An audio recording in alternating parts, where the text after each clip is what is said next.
Imagine a warrior so dangerous that even the gods measured their words around him.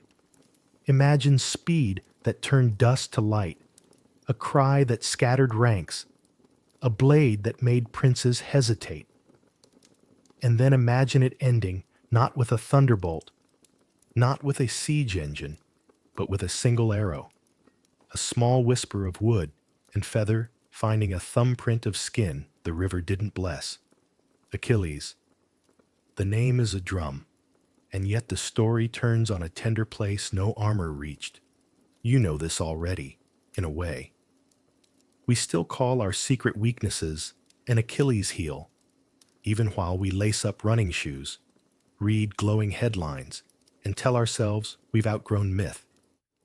Your heel might be a password you recycle, a vertebra that complains, a habit you promise to break, a pride you can't quite set down.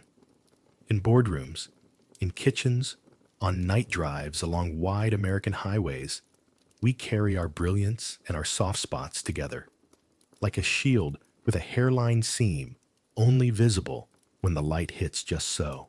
Tonight isn't just a war story. It's a human story about choosing the shape of a life, the flare of a brief, blazing glory, or the long, unremarked meadow of years. You'll hear of a mother who knew the future too well, a boy taught to sing and to strike, a friend whose loss split the sky, and an enemy who met him with steady eyes. You'll hear how honor can be bartered by kings, how anger can swallow the best in us, and how mercy can rise where no one expects it. We'll walk the narrow ridge between blood and legend and ask, quietly, what it costs to be remembered. So let's step, softly, toward a shoreline where black ships creak and the night air tastes of salt and pitch. Torches bead the sand like patient constellations. Somewhere, a lyre string lifts. Somewhere, oars tap the water like a heartbeat. The date has no calendar, but it feels like yesterday.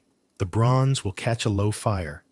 The sea will breathe in and out, and from the far edge of the surf, a figure will move, quick as thought, toward the place where stories begin.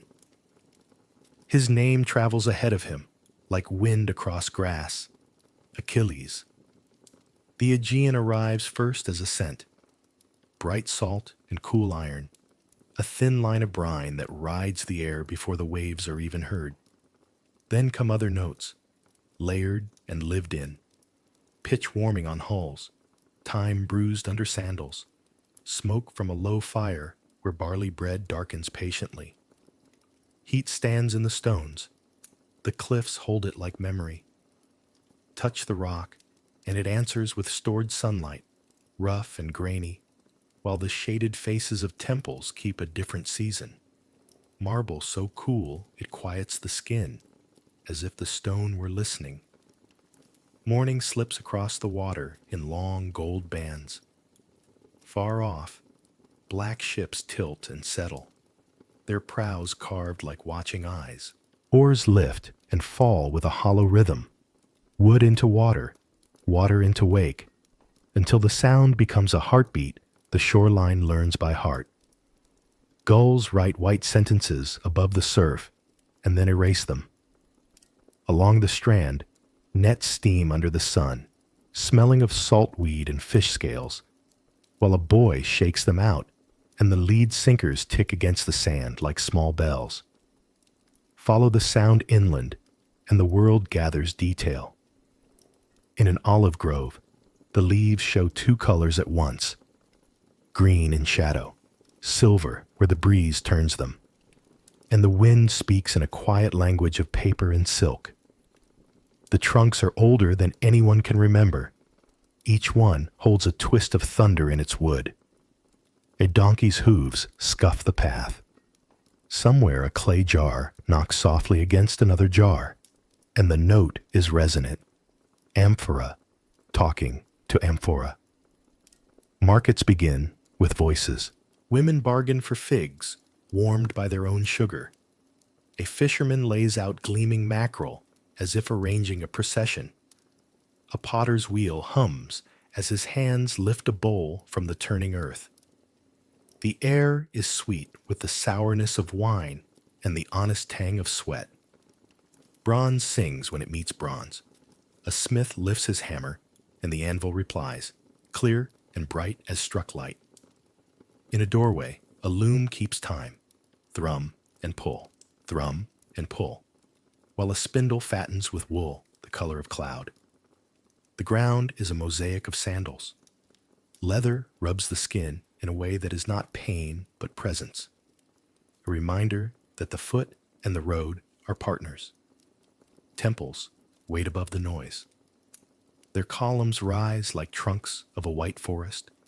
Their steps smell faintly of rain, even in years of drought. Laurel smolders on an altar, resin popping softly. When the priest pours oil, the flame takes on a new voice, slow and confident. Inside, the air is cooler by degrees. You can count on your hands. Light falls in measured squares, the dust within it moving with priestly dignity. Offerings line the walls. Little bronze horses with manes like rivers. A child's lock of hair tied with wool. A spearhead left in thanks for a wound that closed. Here, the distance between the visible and the felt narrows to a breath. Names of gods carry a weight in the mouth. You do not speak them idly. At the edge of the plain, the scamander moves like a living chain through reeds and dragonflies. The grass there is seamed with paths of feet and hooves and the drag lines of shields. Heat makes a skin over everything, and under that skin, another world persists. Cool mud, frog song, the darting blink of minnows. Above it all, Troy's walls hold the light the way a cup holds wine. At sunrise, they are honey. At noon, blazing coin. At evening, the last red of a banked fire. Watch long enough, and the stones seem to breathe. Food comes to the hand, the way stories come to the ear, simply, and then with layers. A crust breaks, and warm crumb leans into the fingers. Olives give up their oil with a soft bitterness that becomes richness when it meets bread. Cheese answers with a clean, grassy salt. Wine is darker than the clay it lives in. It smells of sun and time and old wood.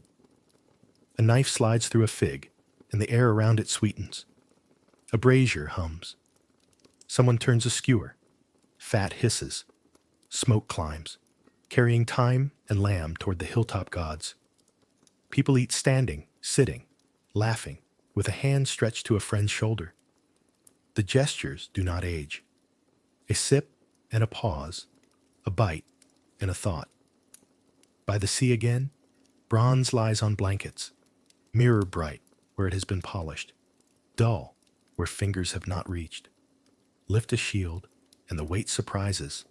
The forearm learns its curve, the strap bites, the rim is a horizon. Greaves fit like cold answers. A helm takes the day's sound and makes a small room of it. Your own breath becomes weather inside the bronze. Yet there is music here too. A lyre testing a scale, an aulos sending out twin threads of reed-sweet sound. The tune is half prayer, half map, a way of locating the heart among the tents. Toward evening, the light ripens. Shadows lengthen like patience. The cliffs give back the day in fragments. A gleam on a spearhead, a hand raised in talk, a strand of hair coppered for a few breaths. Children chase one another at the water's edge, and their laughter goes thin with distance. Someone tells a joke that needs no century to survive it. Someone else studies the weather by the way smoke stands or bends. The camp is a village and a blade shop, a choir and a forge and a long porch for stories. Strife walks its lanes, yes, but so do the ordinary gods of warmth and routine. When night arrives, it is not an ending so much as a rearrangement. Torches take the coastline in their quiet custody, bead by bead. stars declare their old arithmetic. The sea changes from blue to something with more depth than a word. Cooling rock releases its stored light and then gives up pretending. Fires become small constellations on the sand, each with its own orbit of faces. An Aoidos lifts a tail, and the air leans in. The first lines are older than the listeners and newer than their next breath. Here, between altar and hearth, between bronze and bread, the world is porous. If a god walks the beach, he leaves human footprints. If a human speaks bravely enough, the night nods like a pier. The gestures of living, lifting a cup, binding a sandal, testing a string, folding a cloak under the head, are the same gestures anywhere, but here they keep an extra shimmer, as if the boundary between legend and the daily has thinned to the width of a hair. On this strand, under these patient stars, the quiet before a name is as charged as thunder. Listen. The rhythms of oars, of loom, of heart draw together, and the path into the story opens, wide and softly lit. He was born between shore and mountain, where the air could not decide whether to taste of salt or pine. His mother was Thetis, a sea goddess whose very footsteps changed the temper of water. His father was Peleus, a mortal king who knew how to wrestle wind from a sail and silence from a hall. At their wedding, the gods had feasted until the stars looked like spilled grain. They had offered golden cups, dangerous jokes, promises that sounded like music. And yet, under all the shining, there had been one old hard truth. A child of that union would be greater than his father. You can say a prophecy is a kind of weather. Everyone stands under it, but each person is wet in a different way. The gods took precautions. The sea took note. The mortal world waited. When the baby cried, the sound ran down the beach and shook loose a line of shell. Thetis held him the way a tide holds a gull, fiercely and with a strength that looks gentle until you test it. She knew too much about endings to trust beginnings.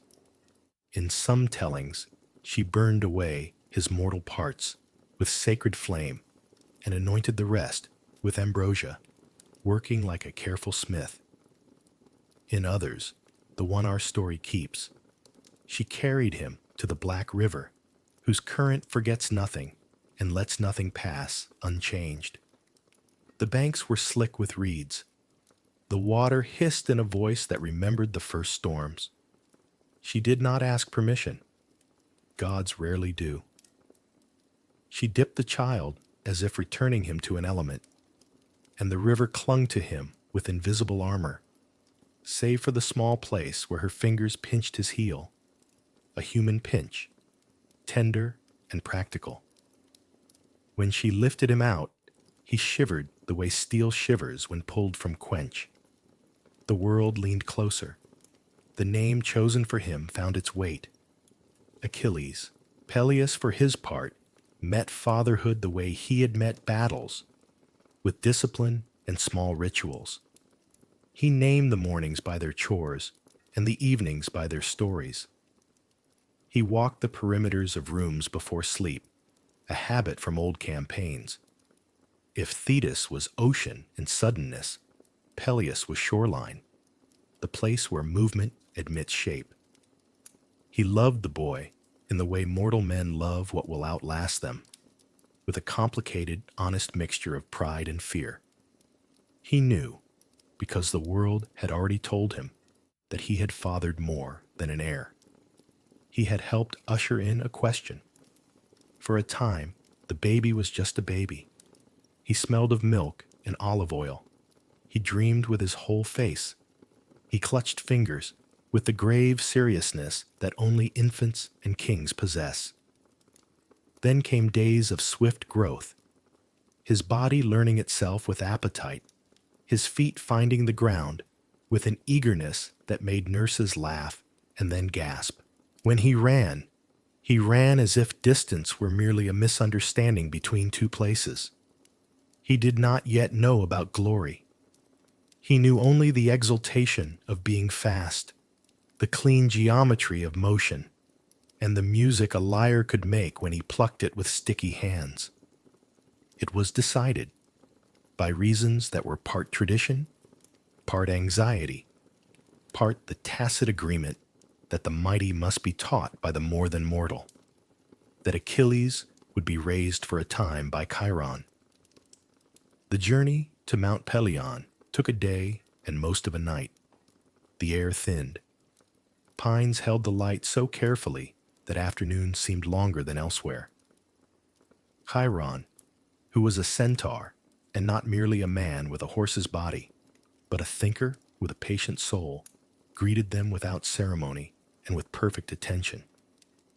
He had taught heroes before and would teach heroes again, but he never behaved as if a student were a repetition. He did not bow to Thetis. He did not stiffen for Peleus. He asked Achilles if he had eaten, and when the boy nodded, he asked what the food had looked like when it laughed. The child laughed too. A bond began. Chiron's lessons were the shape of a whole life. He taught the names of herbs the way other tutors teach the names of kings. Bitter root for swelling, ironwort for wounds that will not soften, asphodel for grief, though only the smallest amount, and never on an empty stomach. He put a bow into the boy's hands and stepped back until the air between them felt honest. "Do not hate what you hunt," he said. "The arrow travels straighter when you know the creature's fear." He taught the lyre because a hand that can kill should also be able to make beauty. He taught arithmetic because supplies vanish if you do not count. He taught astronomy because a leader must walk in darkness without getting lost. At night, he set a cup by the boy's elbow, half full, not so much to drink as to learn how to leave thirst unsatisfied for a while. "A hero is a steward of his appetites," he murmured. "Even hunger must be led." Achilles loved the feeling of skill settling into him like light. He loved the way a thrown spear seemed for a moment to know him, the way a song found a shape in his throat that made the air tremble, the way numbers made neat fences around what was otherwise chaos. He had a temper. It rose sometimes as suddenly as a gust that turns a placid sea hard. Chiron did not scold the wind for being wind. He taught it to read the shore. When Achilles raged at a knot that would not loosen, Chiron showed him how to cut it without wasting rope. When he sulked, because even the quick can be slowed by envy, Chiron walked until the silence grew useful, and then asked a question that returned the boy to himself. There were other children sometimes, sent also to learn. Jason, with his restless glance, Asclepius, who loved quiet more than music, a scatter of princes and fosterlings who adored Achilles or resented him or both. In their games, he was often the first and always the measure. He did not yet know how heavy it can be to be a measurement. He did not yet know how lonely. Thetis came and went like a tide. When she visited, the hut became a shrine without any ritual. The bowls seemed to hold more. The fire burned with a bluish steadiness. The mountain listened. She kissed her son's hair and murmured to him in a language that sounded like pebbles pulled from shore by a withdrawing wave. She could not stay long. Oceans have their own politics. But she stayed long enough every time to renew the invisible thread between them. When she left, the air felt oddly broader, like a room after a guest has departed with their perfume. If you ask when Achilles first heard the prophecy that would define him, the mountain gives several answers. There is a version in which Thetis told him, when he was so young, that her words lived in him as weather rather than law. There is a version in which he waited until he had already tasted victory in small hunts and small contests, until praise had begun to teach him what it felt like to be fed by other people's eyes. Either way, the meaning arrived. Two paths lay before him: a short life blistering with glory, remembered as long as the lyre had strings, or a long life that left a small wake, withered by time into the ordinary forgetfulness that covers most names. He heard it for the first time as a riddle, and children love riddles. Why not both? He asked, not yet understanding that some doors insist on shutting behind you. Chiron did not answer. He showed the boy two branches from the same tree, one green, thin, and lovely, one thick, knotted, and dull. They belong to one root, he said, but each does its work. The gods give choices, and the price of being honored is sometimes to discover that choices are simply shapes for destiny. At night, Achilles lay awake, listening to the mountain's quiet industry, insects stitching darkness to darkness, a fox investigating the leftovers of a lesson, wind reading the trees line by line. He imagined both lives. In the short one, his name went out before him like a scout. Fire applauded when he passed. Kings learned brevity, enemies learned prayer. In the long one, he saw a small field by a small river, a woman's hands busy with grain, children with dust on their ankles, a dog who learned his footsteps and only his. He tried to imagine which version of himself would laugh more, or sleep better, or feel the right kind of tired at day's end. He did not know. He drifted into dreams that felt like rehearsals for a part not yet cast. Pride grew in him the way strength grows, by repetitions. It was not the strutting kind, or not only that, it was an interior conviction that his life would not be wasted, that the energy he carried would find a shape large enough. It made him generous sometimes, because abundance often does, and harsh at other times, because abundance can be impatient with limits. He loved swiftly, and he despised with focus. When he forgave, he did it without announcing it. When he refused, the refusal was total. He could be tender with animals. He could be a storm with boys who lied. He loved music because it made his hands behave. He loved racing because it made his thoughts quiet. Between Thetis and Peleus, he learned that identity is a dialogue conducted on a narrow threshold.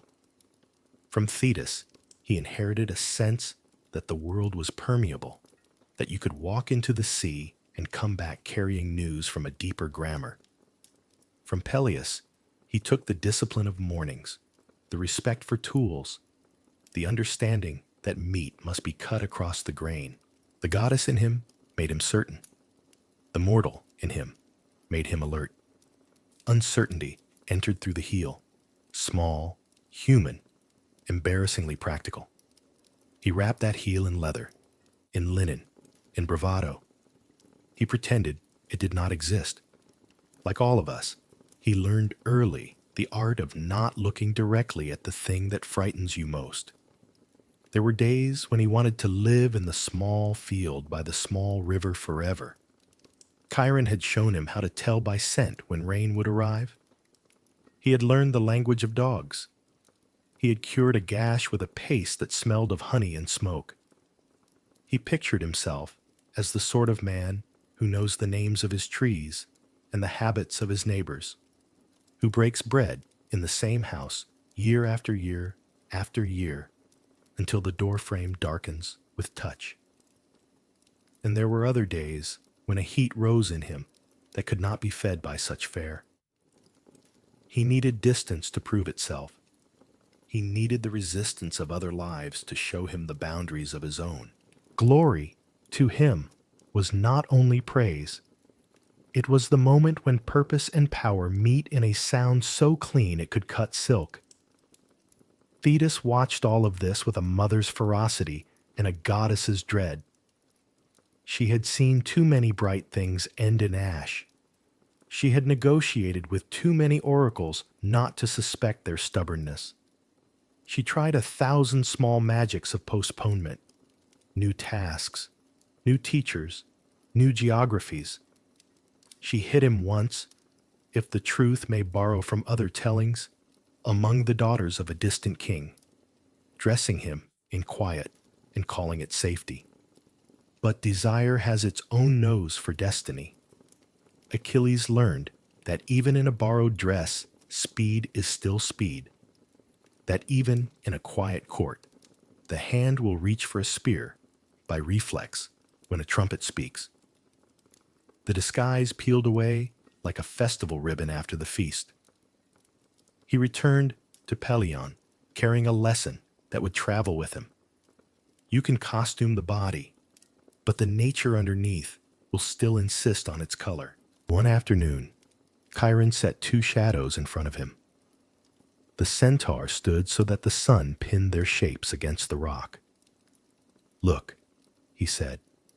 "One shadow is short and dark and sharp-edged. The other is long and pale and soft-edged. Neither is truer than the other. They change with the hour. But the body casting them, the body must choose where to stand." Achilles stared at the ground until the shadows ceased to be symbols and returned to being simply shade. He nodded. The lesson entered him without a word.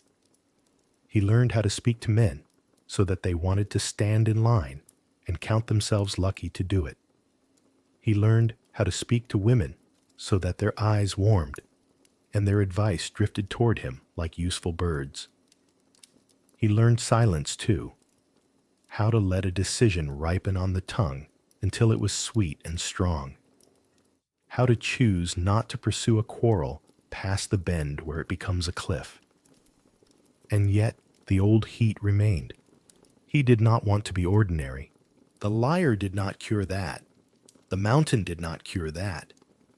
He would sit sometimes with the instrument across his knees, coaxing a melody out of the strings, and feel a bright impatience burning under the tender notes. When he asked Thetis outright, "What happens if I choose the long life?" she did not lie.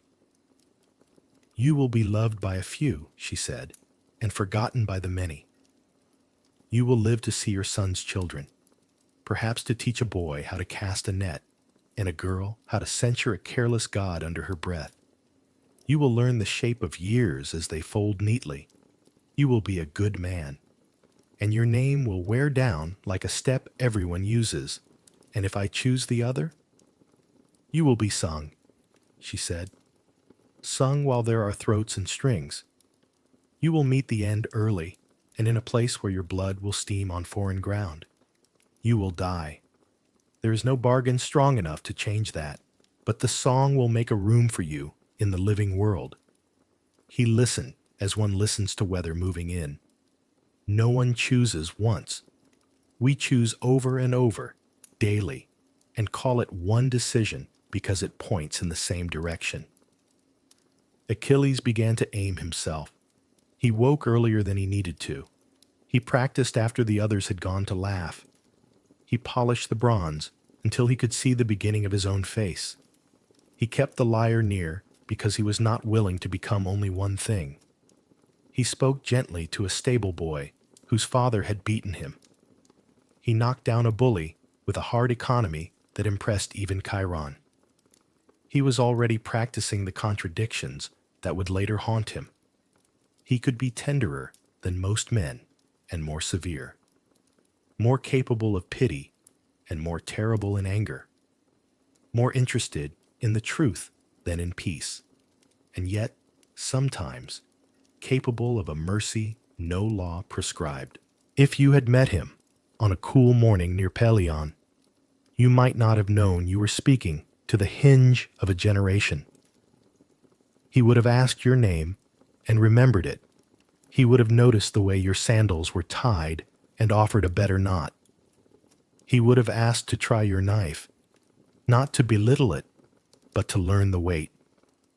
And then, when he ran, as he often did, just to greet himself with speed, you would have seen suddenly how the world looked when a human body came close to its design.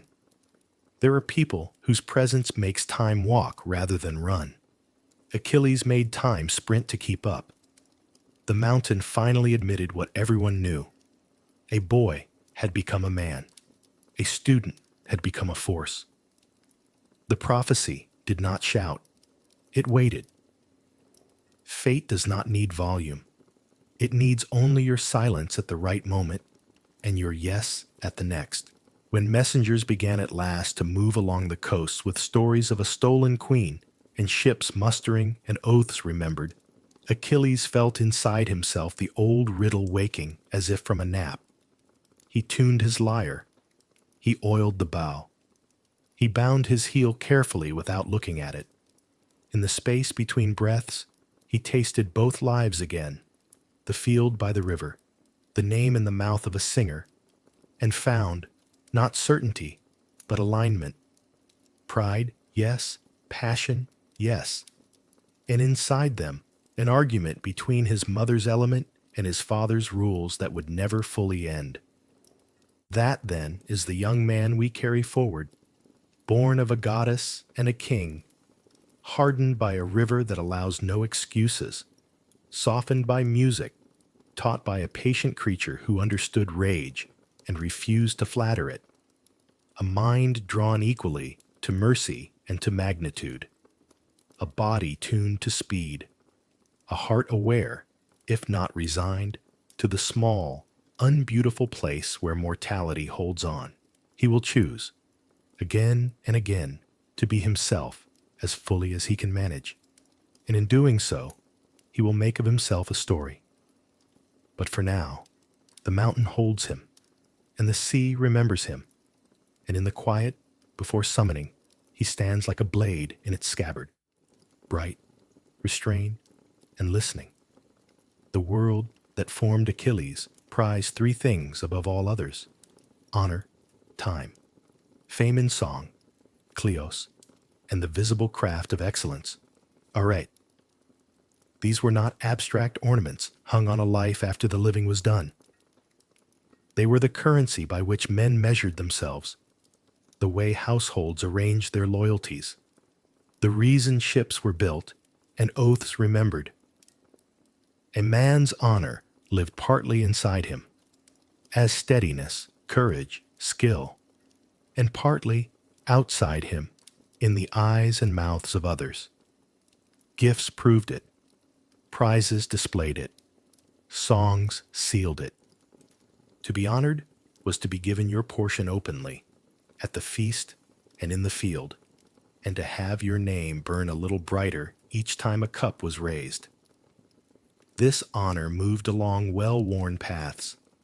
A guest arrived, and the rituals of xenia, guest friendship, unfolded like pages in a book everyone knew by heart. Water for the hands, a chair drawn forward, bread and salt, wine poured from a crater dark as a well. Only then the names, the stories, the business. To violate that sequence was to bruise the world's order. The Trojan War, among its many causes, began as a bruise to Xenia. Paris, received with courtesy in Sparta, departed with another man's queen and another man's wealth.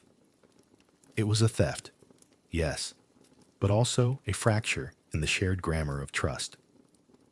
The affront of it traveled farther than any single marriage bed.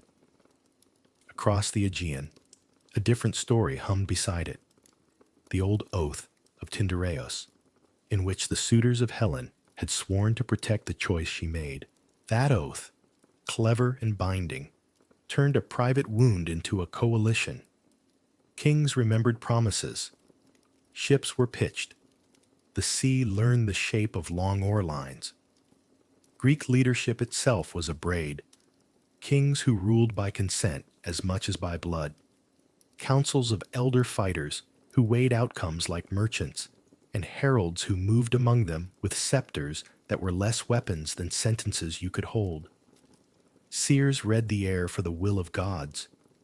Bards read the air for the mood of men.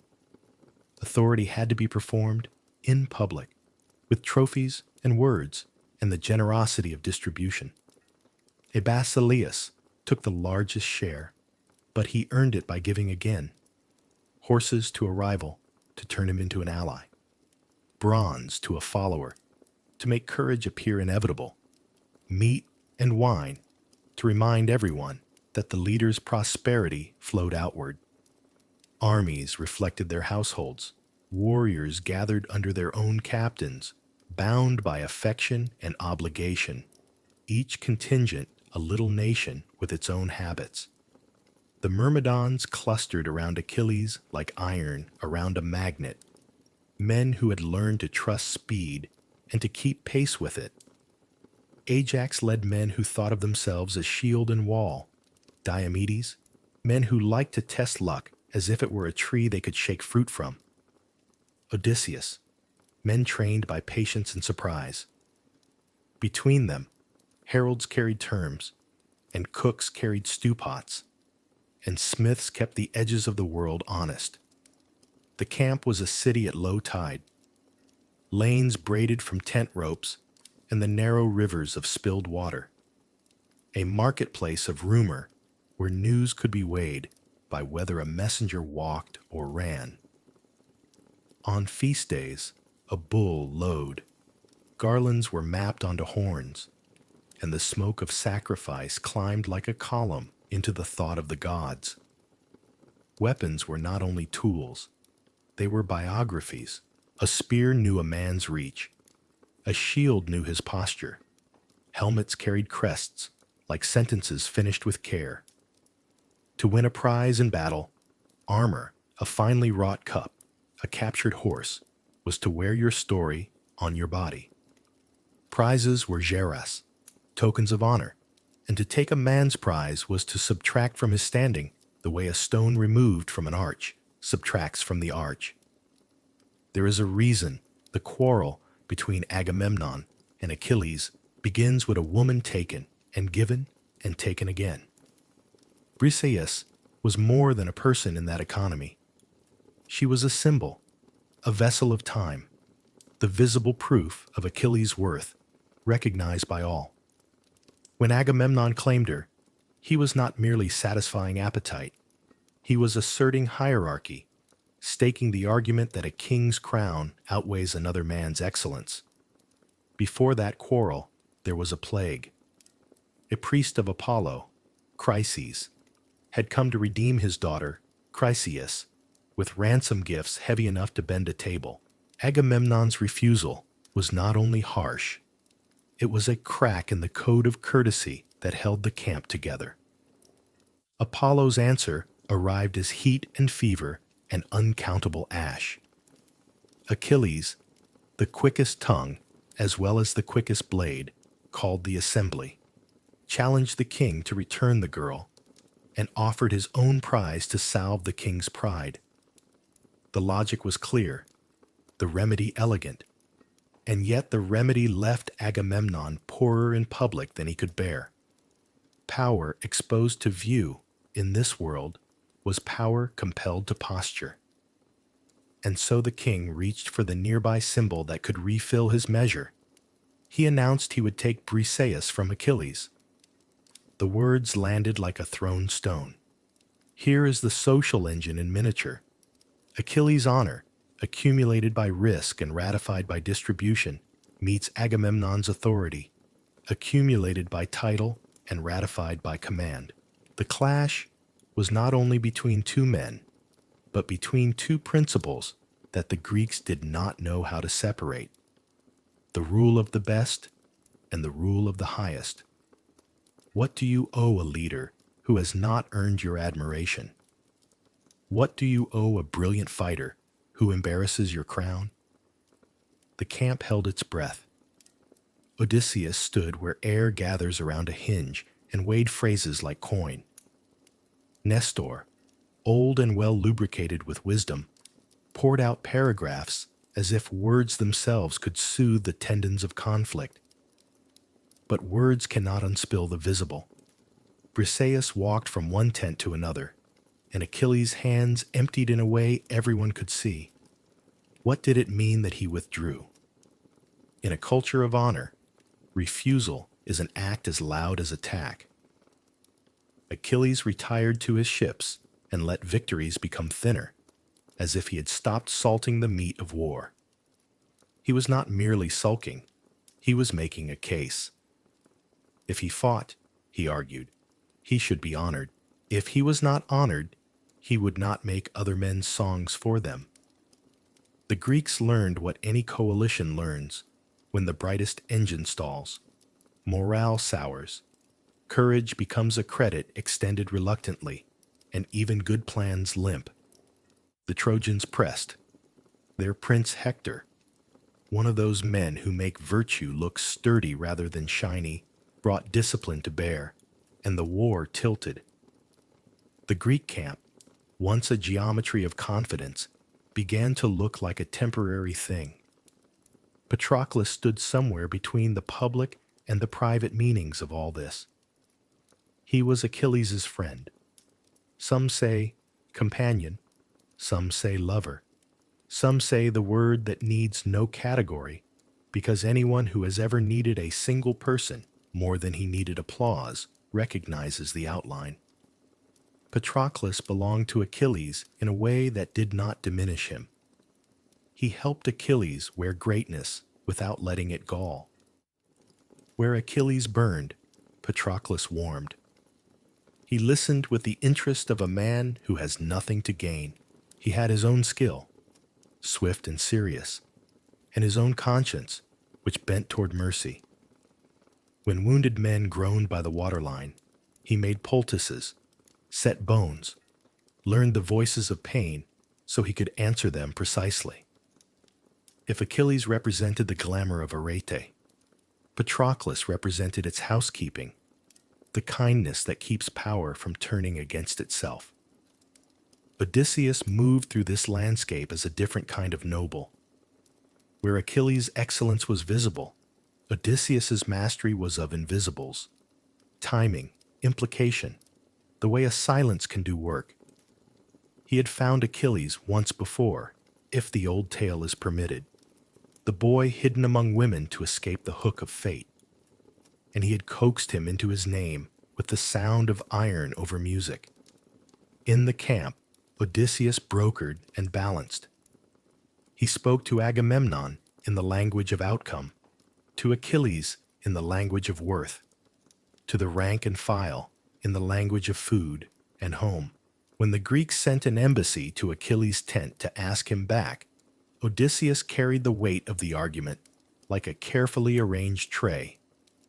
Gifts, apologies, the promise of Briseis returned untouched, the very publicness of contrition. Achilles listened. He admired the craftsmanship of the plea. He declined. Honor threatened once felt like honor always in danger. Under all of this, a deeper code thrummed, the code of anger, menace, that Greeks understood both to fear and to respect. Anger was not merely an emotion, it was a force the gods themselves modeled, a correction the universe applied when balances slipped. But anger needed a shape to be useful. In assembly, it could correct a king and keep a community from flattering itself into disaster. In battle, it could turn fear into movement.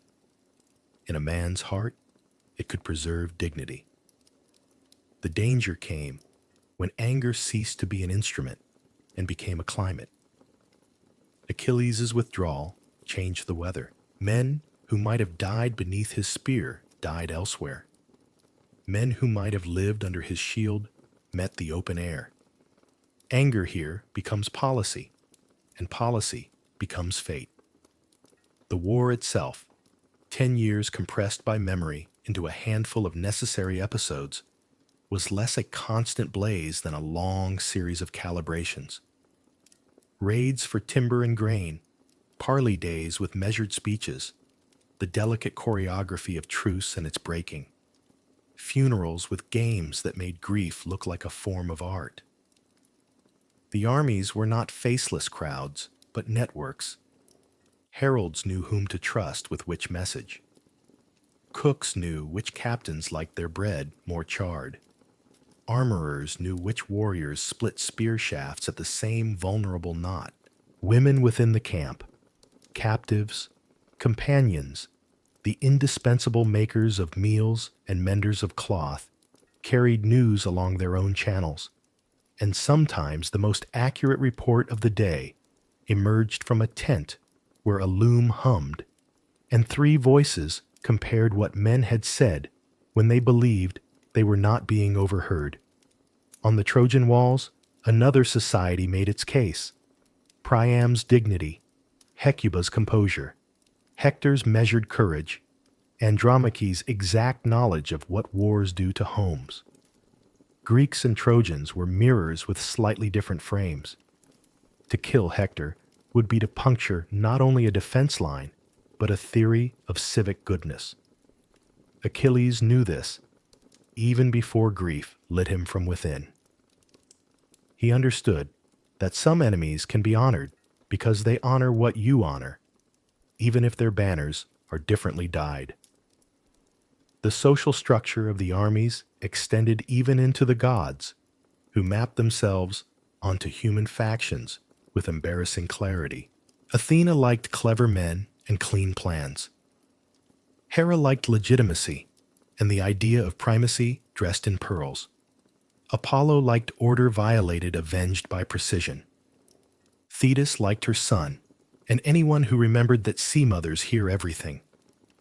Invocation was not only piety, it was politics conducted in a higher register. To sacrifice correctly was to publish the argument that you belonged in the world as it wished to be.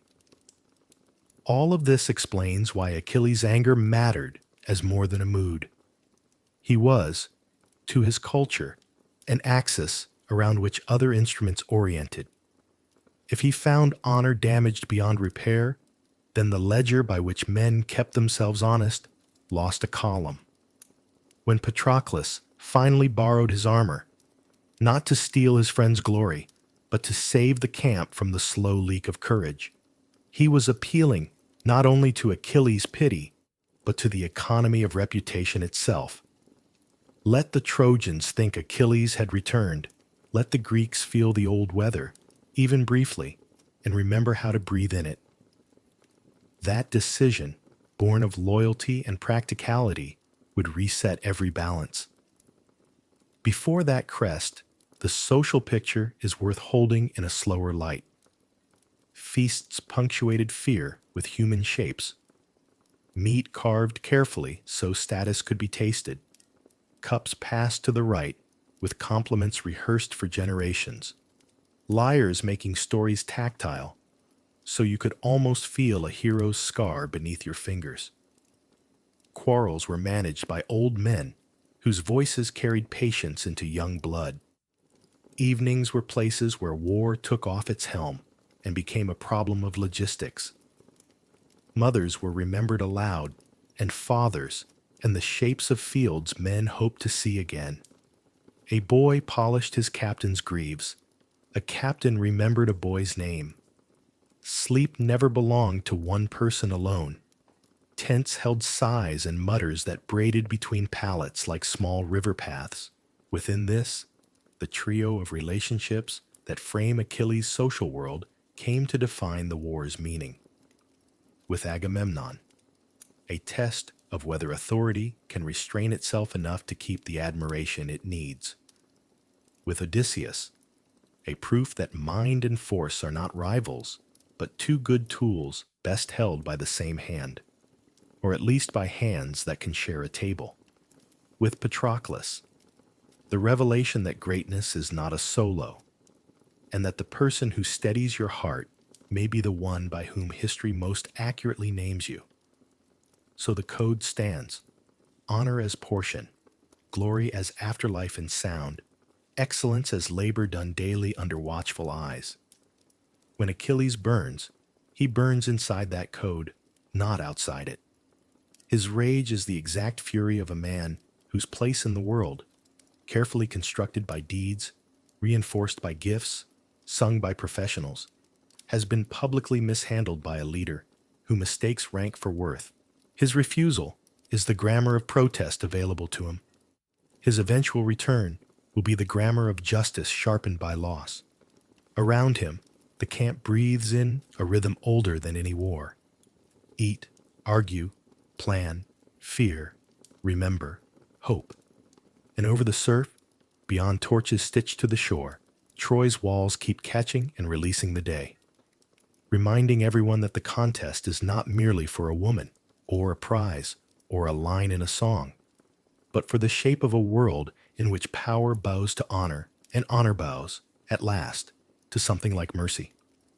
Achilles is less a person than a pressure, the force that antiquity used to test what it meant to be great. In Homer's world, heroism is a braid of 3 strands: time, honor, arete, excellence, and kleos, the song that keeps you in the world after you leave it. Achilles tightens that braid until it sings. He is the experiment carried to its limit. What happens when a human being chooses undiluted brilliance over every other good? The answer isn't simple triumph. Homer lets us watch the cost, measured not only in lives, but in loneliness. Achilles becomes the lens through which the Greeks asked an old question that never goes stale. Is a life for oneself or for the story? Set beside him, Hector and Odysseus mark 2 other poles of the heroic compass.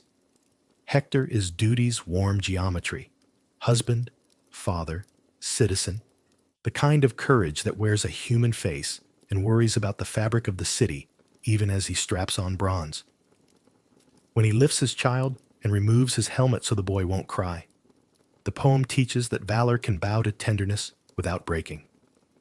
Odysseus is mind in motion, a hero whose weapon is time. He measures, delays, deceives, survives. If Achilles burns, Odysseus bends. If Hector stands, Odysseus circles.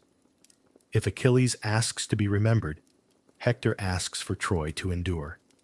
And Odysseus asks simply to get home. Between them, the spectrum of ancient virtue becomes visible: glory, duty, cunning, 3 grammars for the same language of worth. Greek audiences did not receive Achilles in a vacuum. Around the Iliad grew plays and fragments that kept testing his figure from new angles. In lost dramas, like Aeschylus's Myrmidons, we have only shards. Achilles' grief for Patroclus seems to have been a center of gravity. Euripides places him in the web of political bargaining. Iphigenia, in Aulus, shows his offended honor when his name is used as bait, and Hecuba lets the dead hero's tomb become a site of contested obligation. Already, the Greeks were drawing out what the Iliad itself suggests. Achilles is not a single note. He is a chord that holds anger, love, and a fierce sense of rightful portion. Philosophers took their turn. Plato's Socrates grumbles about poets shaping the young with fiery tales of god-beguiled rage, while later moralists worried whether Achilles teaches loyalty or insubordination. The answer is both, which is why he persisted. History's generals carried the poem like a manual and a mirror. Alexander the Great traveled to Troy and crowned Achilles' grave with wreaths, racing naked around the tumulus, with the intimacy of a son paying honor to a father in spirit. He slept with the Iliad near his pillow, they say, as if the book were a shield that could be worn inside the ribs. The gesture reveals something practical. Achilles is not only myth, he is a technology of motivation. He reminds ambitious hearts that the most efficient engine is a name that outruns fear. The Romans loved and feared him. Their national story in Virgil's Aeneid begins with flight from Greek fire. To Roman eyes, Achilles is both the gold standard of martial excellence and a warning about barbarous excess. Ovid toys with his youth on Syros. Statius starts an Achilleid that shows him in disguise, dancing among girls, proof that even a world devourer once blushed under borrowed garments. But the Roman inheritance edits him. They prefer the tempering of virtues by disciplina, the civic steel of Aeneas over the private blaze of Peleus's son. Achilles, from their vantage, is a godlike exception. Rome wants systems. Then the Middle Ages translated Troy into chivalry's vocabulary. French and Italian retellings smoothed him toward courtly love or sharpened him into treachery, depending on which lesson the age needed. Dante set Achilles among the whirlwind of the lustful, caught in the same storm as Paris and Helen. An ethical map that judges his passion more than his valor.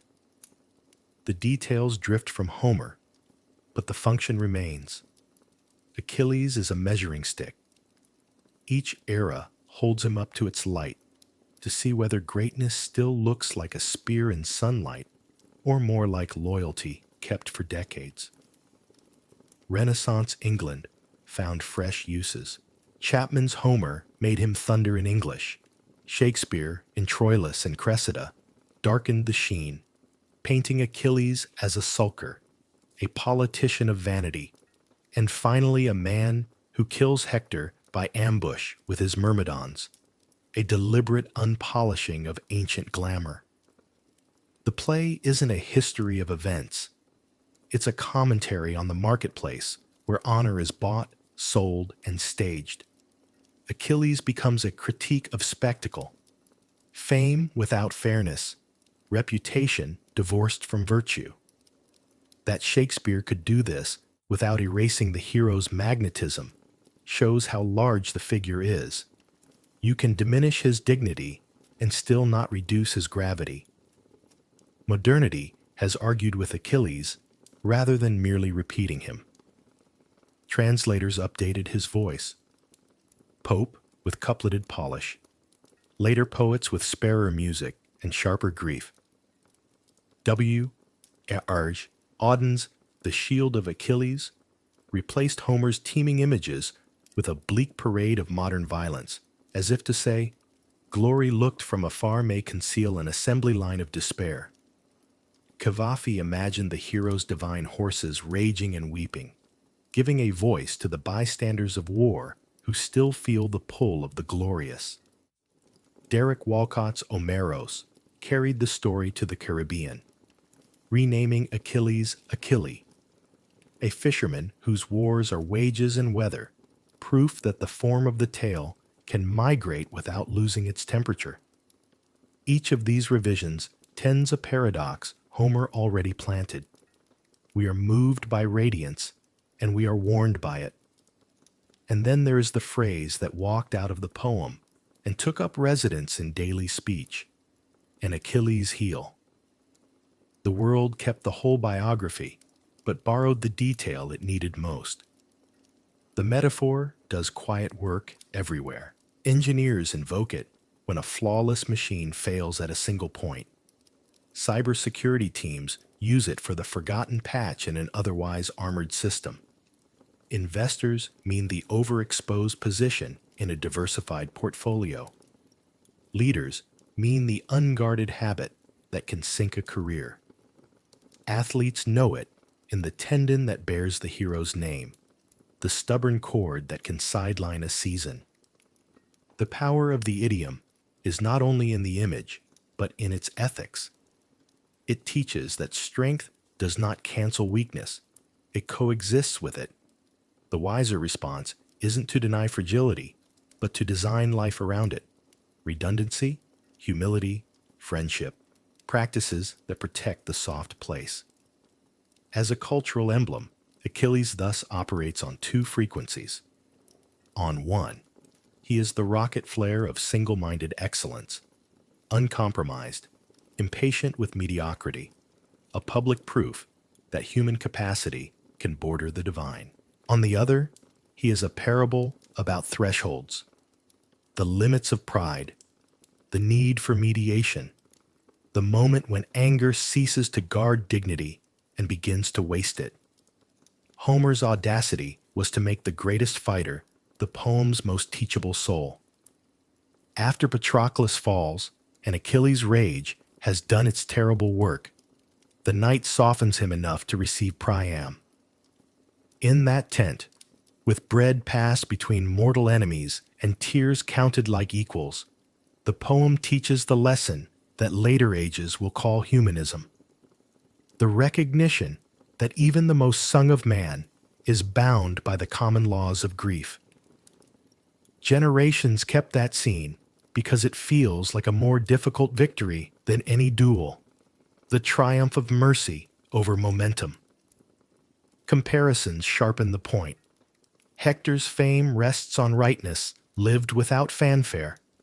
His tragedy is that virtue can be outpaced by history. Achilles' fame rests on magnitude, of talent, of feeling, of consequence. His tragedy is that magnitude demands a cost few can bear for long. Odysseus's fame rests on duration. He outlasts the storm. A modern listener can gather them as archetypes for choice. Will you live at full blaze and risk shortness? Will you hold the line for others and risk being forgotten by strangers? Will you adapt and survive and risk accusations of slipperiness? The brilliance of the ancient canon is that it does not force a single answer. It gives us types to think with. Across centuries, painters found him at the fulcrum moments: the duel with Hector, the mourning over Patroclus, the sulking musician in his tent, the visit of Priam. Sculptors froze him in the poised geometry of impending motion. Educators mined him for Latin verse and Greek syntax, for ethics classes once called moral sentiments. Even in popular retellings, novels and films that swap timelines and costumes, the gravitational truth tends to survive. Achilles makes you ask how much of yourself you are willing to spend for the story you most want told about you. That question has American accents, too, for the audience we're speaking to. In a culture that prizes impact, innovation, and the resume of public markers, titles, metrics, the tight syllables of a brand, Achilles is a cautionary mirror. He shows how quickly a person can become a performance, and how costly it is to mistake recognition for honor. He also models something Americans admire without always naming: craftsmanship. He trains, he tunes, he cares about doing a thing so well that the doing dignifies the doer. If his rage is a warning, his attention is a lesson. Meanwhile, the phrase at the center of him keeps its quiet counsel. We speak of Achilles' heel not to relish defeat, but to plan for it, to move the position of the shield, to distribute risk, to add a friend who will say, "You are brilliant, but here is where you are thin." In households, that means a partner who keeps the calendar honest. In companies, a colleague who resists the founder's charisma with sober math. In nations, institutions that withstand the moods of bright individuals. Homer would not be surprised that a warrior's legend ends up teaching civic prudence. He wrote a poem as interested in assemblies and feasts as in duels, in quarrels settled by words as well as by death. Finally, Achilles endures because he is, in the deepest sense, believable. Not the waterproofed invincibility, that is the shiny wrapping, but the inner weather, the pride that is the shadow of gift, the loyalty that can become possessiveness, the capacity for mercy arriving late but arriving whole. We recognize the pattern. We have seen artists, athletes, leaders, and friends walk into similar storms. Some return with gentler faces. Some do not return. The Iliad refuses to lie about that. It gives us a hero who must be both marveled at and mourned. So the historical perspective gathers into a late evening clarity. From Homer to Shakespeare to our own idioms and injuries, Achilles has been a tool for thinking, a bright blade held up to the light to study both its edge and its weakness. He shows a civilization arguing with itself and shows us how to do the same without rancor. Praise the excellent, restrain the arrogant, honor the ordinary, console the broken. When we say Achilles' heel, we are not merely repeating a myth. We are performing a compact with reality. We admit our fragile place. We guard it as best we can. And we go on, not to be invulnerable, but to be worthy. And in that spirit, the story bends back toward the shore, where the tents breathe and the torches thread the dark. Soon, the poem will climb to its highest ridge. Grief, vengeance, recognition, before following the long path down to quiet. But the large meanings are already visible. Not only how a champion falls, but how a song outlives the fall. Not only what glory costs, but why a hand held out across enmity can teach us more about greatness than any spear tip ever could.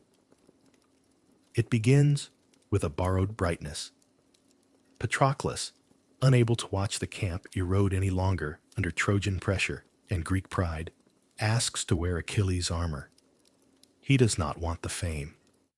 He wants the weather that follows the name. Let them think you've returned, he says gently, and they will remember how to breathe.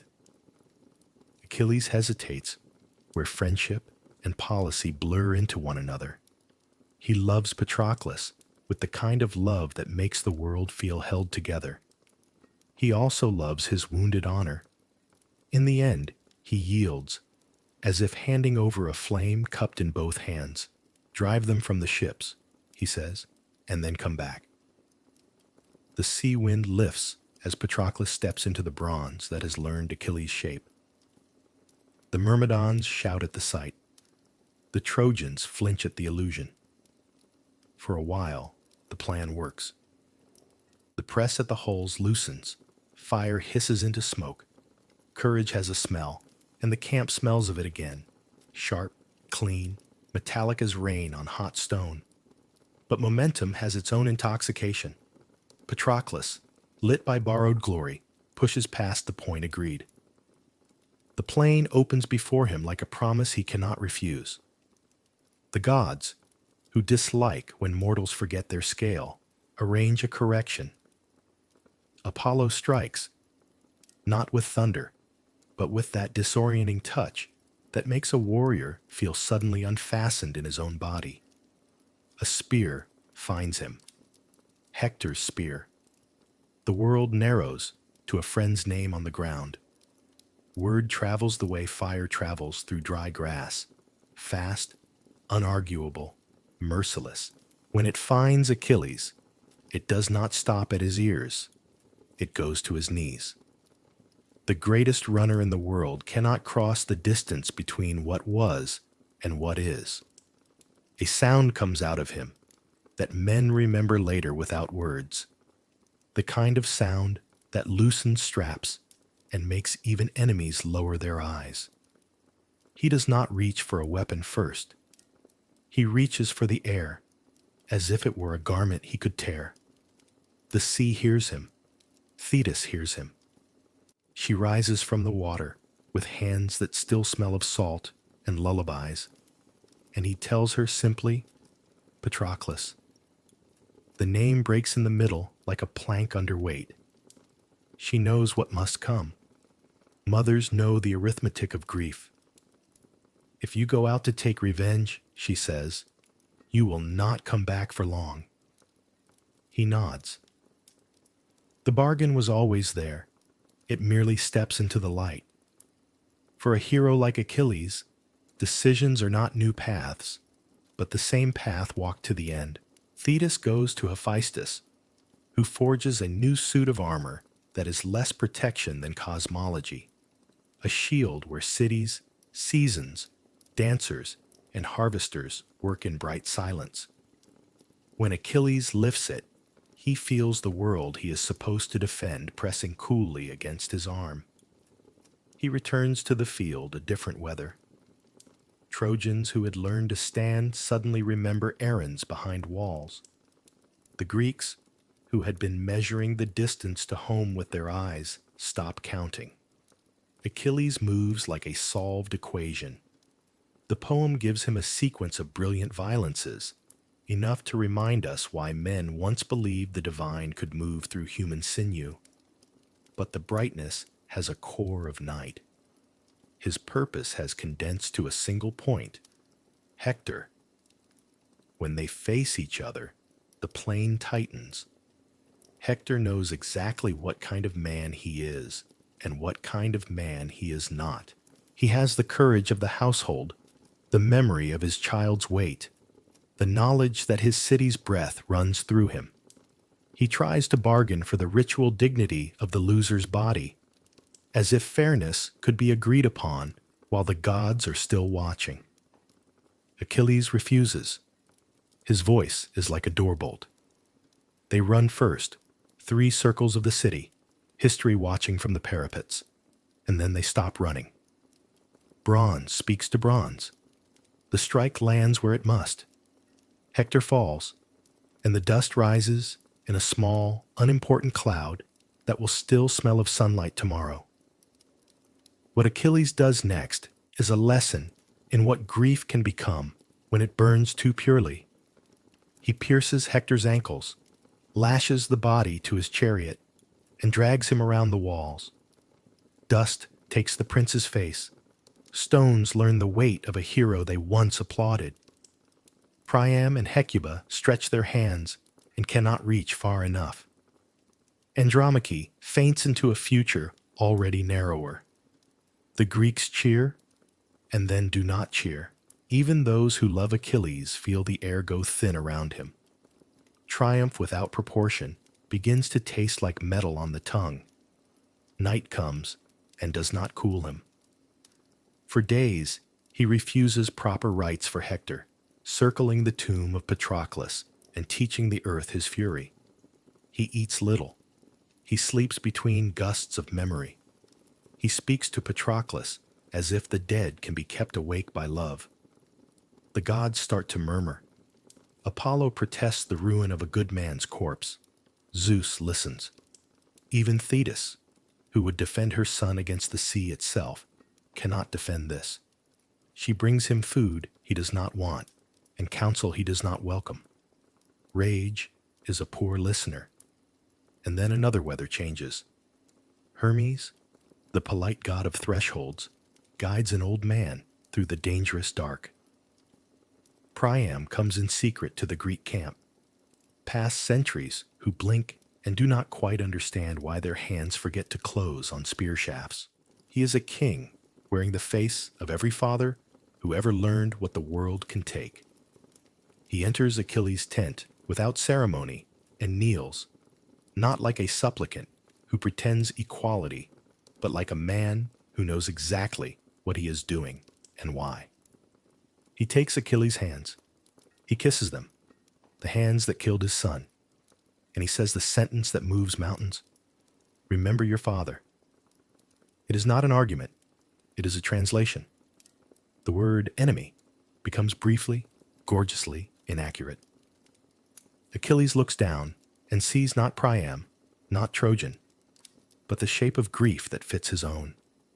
The tent tilts.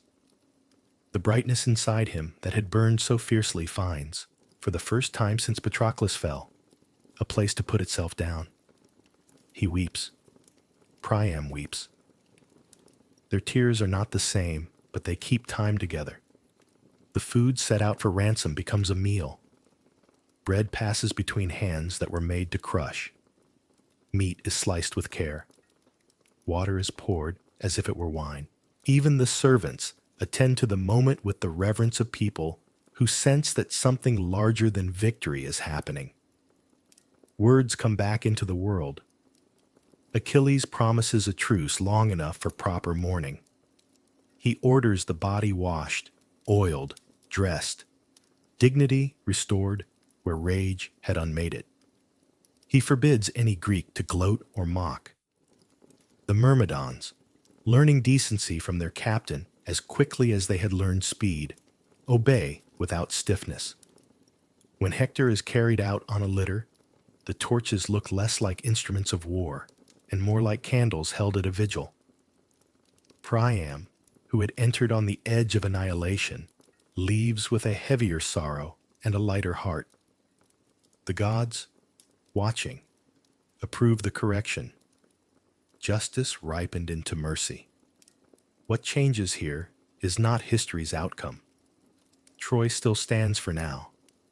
The ships still point seaward. Dawn will still reveal work no song can do for you. What changes is the altitude. Achilles, having reached the peak of rage, descends into recognition. He cannot undo Patroclus's death, cannot forget the clang of Hector's fall, cannot relocate the arrow that already has his name written on it somewhere in the future. But he can make a shape for his power that a human eye can love. He can let the great machine of mourning run as it is meant to, washing, wailing, fire, bone, urn, earth. At Hector's funeral, the air carries a careful sorrow. Women beat their chests and sing the measured songs that make grief bearable by giving it edges. Men heap wood and feel the lift of it in their shoulders, as if labor could pay a debt. The pyre breathes, bright and contained. The city watches the smoke carry a prince's outline into a larger sky. Across the plain, Achilles prepares games for Patroclus, contests that turn sadness into skill, prizes given with a fairness that repairs some small part of the torn code. He argues, yes, but not cruelly. He judges, yes, but not to humiliate. The shield on his arm reflects not battle now, but time. The man who dragged a body around a wall becomes the man who hands reins to a slower charioteer and praises the attempt. This is the catharsis the poem owes us and pays in full. Not that fate can be tricked. Achilles will die, and soon, but that the largest soul can bend, can listen, can permit mercy to interrupt momentum. We witness the strange democracy of grief. Kings and killers equalize by what they love and lose. We learn a quieter law. Honor without compassion curdles. Vengeance without limit makes the victor small. In the tent, where Priam kissed a murderer's hands, a new air took root, and it moved like a weather front through the rest of the story.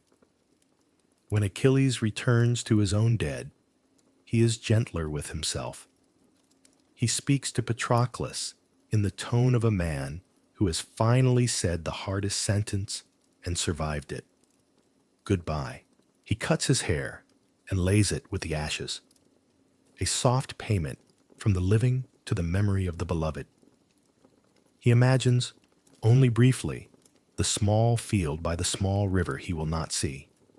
He does not fight the vision away. Acceptance here is not defeat. It is clarity. Even the greatest must fold themselves into time. If song is the second life he chose, then this restraining of anger, this honoring of an enemy's father, this righting of a wrong, is the passage by which his name will cross safely into that afterlife. In the mornings that remain, the camp moves in the ordinary grammar of a people who still have work, mending harness, warming bread, testing spearheads against thumb. The sea keeps its schedule. The gulls still read the wind with white, efficient wings. If you pass Achilles on such a morning, you would see a man in armor that holds the whole world and a face that has learned the price of carrying it. He is not calmer because he is weaker. He is calmer because the fiercest part of him has finally met its match and bowed, not to a king, not to a weapon, but to the human fact that binds enemies into neighbors for an evening, a father's hands on a killer's, and the word remember doing its clean, exacting work. That is where the story crests and begins its long descent toward quiet. The arrow is already on some bowstring in the future. The gods have not altered their mathematics, but for a space measured in torches and shared bread, the world turns toward mercy, and even the swiftest of men learns to slow enough to see the person in front of him. The grandeur remains. So does the limit. And between them, balanced like a shield held steady, the feeling we came for, release. Pain turned into understanding, rage into ritual, a hero into a human being who, for all his glittering difference, kneels to the same law that steadies us all. In the quieter part of night, when bronze has cooled and the dust has settled back into an even skin, the story offers its softer lesson. Achilles lived like a flame held close to dry tinder. Everything near him took on his temperature. Yet even for a son of a goddess, time did what it always does. It did not argue with him. It did not challenge him to a duel. It simply continued, patient as tide, sure as dawn leaning into the lip of the sea. The Iliad does not flinch from this.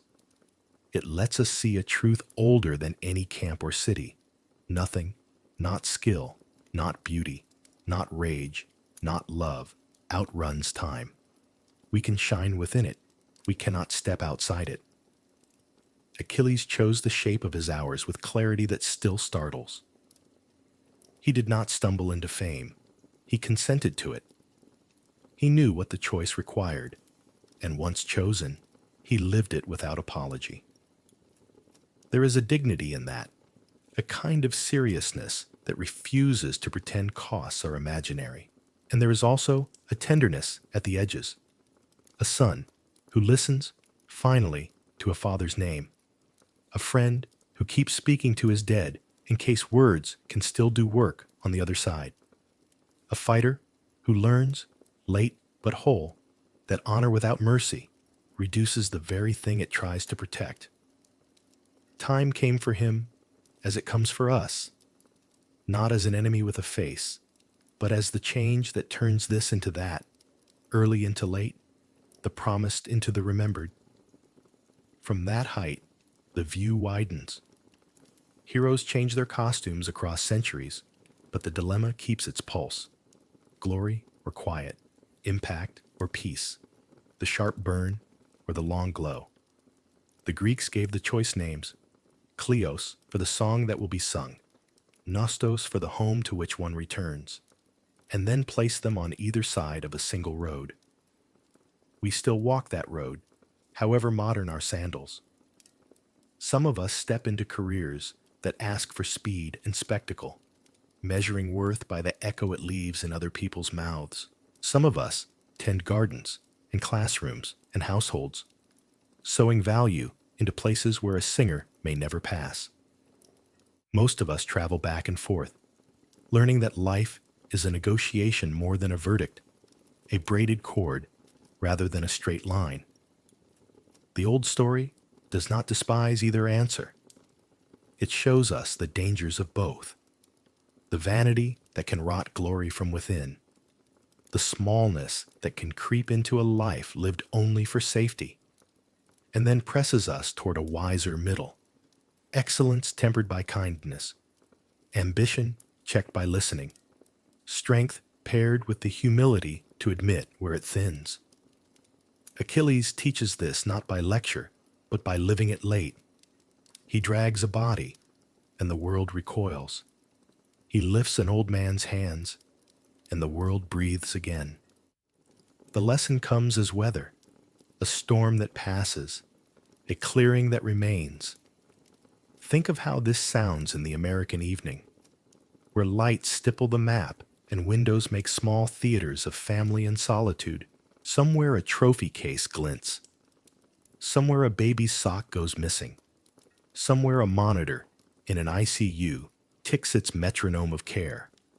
Somewhere a violin scales the same patient staircase toward comfort. A runner sets the shoes by the door and feels, with honest pride, what the day asked and what the body gave. A nurse sits in a parked car a few minutes longer, letting the shift leave the body. A founder stares at a spreadsheet and hears, faintly, the steadier counsel of a friend. We do not need spears and shields to know the arithmetic. We carry it in our hands each day. What to spend, what to save, where to be bright, where to be still. Achilles' heel survives as a phrase because it is a technology for gentleness. It tells us, design for your tender place. Place the shield where the seam is. Invite a companion who can see the blind angle. Do not pretend the soft spot is not there. Give it what it needs to survive your own brilliance. The old Greeks bound their limbs with leather and linen. We bind our flaws with habits and friendships and institutions sturdy enough to steady a single life. If there is wisdom in choosing glory, it is to choose it without contempt for the ordinary. If there is wisdom in choosing quiet, it is to choose it without fear of shining when the moment arrives. The sea, which knew Achilles before we did, keeps the oldest record. Night stretches over the Aegean with the authority of someone who has done this many times and means to keep doing it. The islands are ink blots. The horizon is a seam stitched with patient stars. Oars no longer lift, but the water remembers their rhythm and plays it back, a lull of long syllables. On certain beaches, the sand still holds the shapes of camps we do not see. Lines that look like windwork until you watch how the curve repeats at human intervals. If you walk there late, you can hear three kinds of sound braided. The hush of foam exhaling, the small clatter of shell, the almost voice of distance. Imagine a shield leaning against a stone. In its polished face, torches become constellations, and constellations look like distant fires. The smith who made it is long gone. The arm that lifted it no longer aches, and yet the images hold. Harvesters binding sheaves, dancers stamping out circles, a wedding procession, a boy letting a dog take bread from his hand. This is what Hephaestus gave Achilles when he gave him bronze, the world and its seasons, so that even a man moving toward death would carry life with him on his arm. If the poem has an answer to the dilemma, it is this: whatever you choose, glory or quiet, carry the other inside you like a shield scene. Let the bright ones remember fields. Let the quiet ones respect the skill it takes to sing a name into time. And now the tone slackens further, the tempo easing to the gait of someone walking home without needing to arrive quickly. Priam's hands are no longer in Achilles' hands. They have returned to their separate tasks. The funeral fires have found their ash. The ash has found its jar. The jar has met the earth. The grass has grown. Somewhere near Pelion, a breeze reads needles and moves on. Somewhere on a low island, a fisherman pulls a line through his palm and hums a few notes that share a root with ancient song. Somewhere in a city that never knew the Trojans, a stranger shows another stranger a kindness that costs almost nothing and therefore means almost everything. What do we keep from the story as the room grows dim? Not the tally of kills, not the catalog of ships, not even the bright geometry of single combat. We keep the three moments that do not rust. A friend standing in borrowed armor because the camp needs hope. A fighter dropping vengeance to honor a father's grief. A man destined for a short life, choosing to spend it in a way that makes his name a place where others can rest a thought. These are permanent, the way coastlines are permanent, always being remade, always essentially themselves. Listen then to the sea one more time. The waves shoulder in, bow, retreat. They do not hurry. They do not tire of their own task. If you crouch and place a hand to the water, it gives you its coolness as if it had been keeping it for you since noon. Out past the last rocks, darkness is not an enemy, but a depth. The stars are not decorations, but distances measured in patience. Somewhere beneath that surface lies the bright idea of a name, and the quieter idea that names are only one of the ways a life can last. Along the Greek coast, fishermen still read the water by its color and by what the wind does to the skin of it. Children race the foam for the joy of arriving, fall, laugh, rise, run again. Couples argue in whispers that end in laughter because night has decided to forgive small things. Old people sit with the sea as if it were an equal, saying little, watching much. The shore goes on being shore, a sentence the earth keeps finishing. The past is not a museum. It is a tide, arriving, withdrawing, leaving gifts, taking sand, teaching rhythm. So the story of Achilles, fierce, flawed, luminous, folds itself into that rhythm. Not to vanish, not to dominate, but to join. If you listen carefully, the waves do carry whispers, not words you can write down, but a cadence that feels like recognition. It is the sound of oars that are no longer here and of voices that continue anyway. The sound of a shield set gently on stone. The sound of a name becoming less about one man and more about the question he embodied. Glory or quiet? The sea refuses to answer. It only keeps time, and that is enough. The night is kind.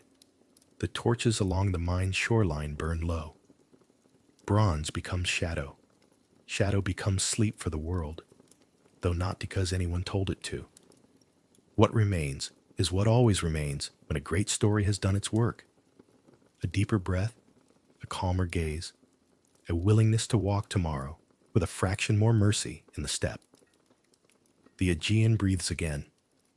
The old warriors, Greek, Trojan, named, unnamed, are part of that breath now.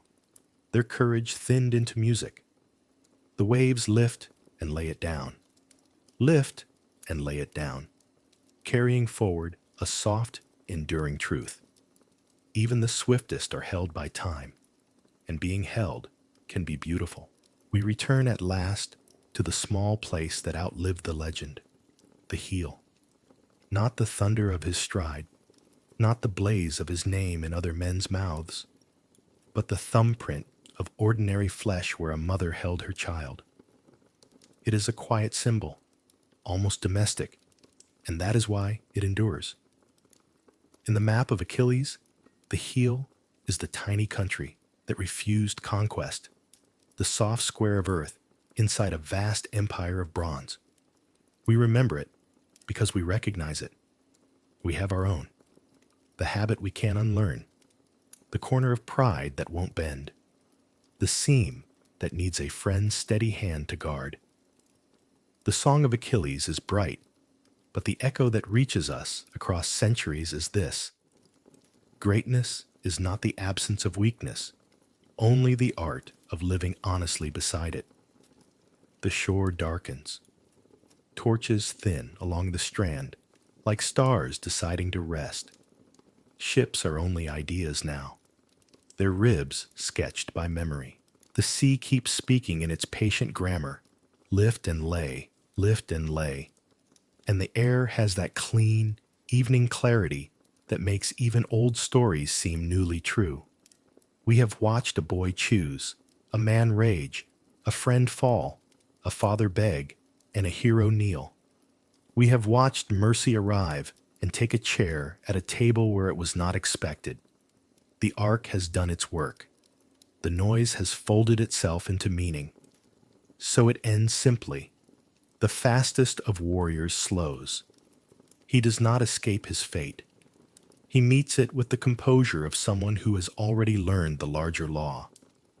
The armor that once turned him into a moving horizon is set aside. The shield that held a whole world returns to silence. About him, the ordinary persists. The bowl, the bread, the soft murmur of servants finishing tasks. Thetis is sea again. Peleus is shore again. Time, which never argued with him, takes its gentle, tireless step. And yet the name remains. It threads forward, not as a trumpet, but as a line you can hum under your breath. In libraries and living rooms, in classrooms where a teacher draws a quick oval for Asia Minor, in late-night kitchens where someone tries to explain why a poem can matter, the syllables still arrive. Achilles. They carry both brightness and caution, both speed and the remembered pressure of a mother's fingers. The phrase we borrow for our own lives, an Achilles heel, keeps the story folded inside it like a note tucked in a wallet. Be brave and be careful. Shine, and let someone stand where you are thin. So this is how we leave him, not with the arrow's flight or the final cry, but with the evening's calm authority. The tents are darker, the sea is close. Somewhere, a lyre tests one last string, and then agrees to quiet. On the sand, footprints that were certain of their direction soften at the edges and surrender to the tide. The night promises nothing it won't keep. The past does not vanish. It settles. Thus ends the story of the swiftest of warriors, short, fierce, complete. But the name still lives, not trapped in marble or locked in a single age, but walking lightly beside us whenever we choose between the blaze and the long glow, whenever we admit the seam in our own strength and shift the shield an inch to cover it. If you listen a moment longer, the Aegean will say the rest for us, in a voice older than kings. Go well. Remember, be kind. Then the water smooths, the torches dim, and the old epic steps back with a courteous bow, leaving us with a steadier breath, the taste of salt, and a quiet, enduring light.